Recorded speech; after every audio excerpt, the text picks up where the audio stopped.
गेल्या वेळी आपण दुधावर गेले 2 भाग आपण दुधावर चर्चा करतोय. त्याच्यानंतर आपण आज पाहू की दुधापासून लगेच तयार होणारा पदार्थ म्हणजे दही.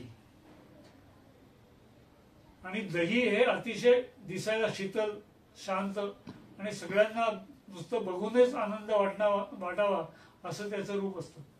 त्यामुळे सगळ्यांमध्ये हा मोठा गैरसमज आहे की दही हे थंड आहे, कारण त्याचं रूप तसं आहे. पण दही हे उष्ण आहे हे लक्षात ठेवायला हवं. त्यामुळे दही खाताना कोणी खायचं नाही, कोणी कधी खायचं याच्याबद्दल विचार करावा लागतो. दुधापेक्षा तो अधिक विचार करायला लागतो, कारण दुधापेक्षाही दही अधिक अभिषंधी आहे. त्याच्यामध्ये पाणी धरून ठेवण्याचं आणि कफाचे विकार करण्याची क्षमता अधिक आहे. दूध हे शीतल आहे, पण दही हे उष्ण आहे. त्यामुळे दही आणि दूध हे एकापासून दुसरा जरी होणारा पदार्थ असला तरी त्या दोघांच्या गुणधर्मांमध्ये अतिशय फरक आहे. त्यामुळे कित्येक वेळेला असंही आपल्याला पाहता येतं की दूध पचत नाही पण दही पचतं.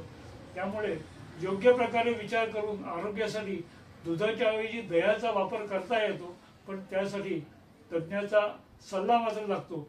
आणि तसं जर झालं नाही तर दह्यापासून वेगवेगळे उष्णतेचे विकार होऊ शकतात किंवा कफाचे विकार होऊ शकतात. हे आपण ध्यानात घ्यायला हवं.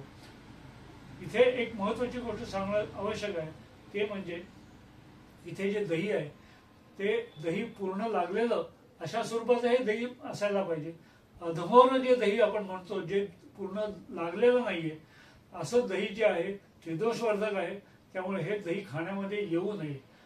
त्यामुळे पूर्ण लागलेलं दही, ज्याची चमच्यामध्ये घेतल्यावर वडी पडते असं जे दही आहे, जे अजून आंबट झालेलं नाही असं जे दही आहे ते आरोग्यासाठी हितकारक आहे, पण ज्यांना मानवतं त्यांच्यासाठी.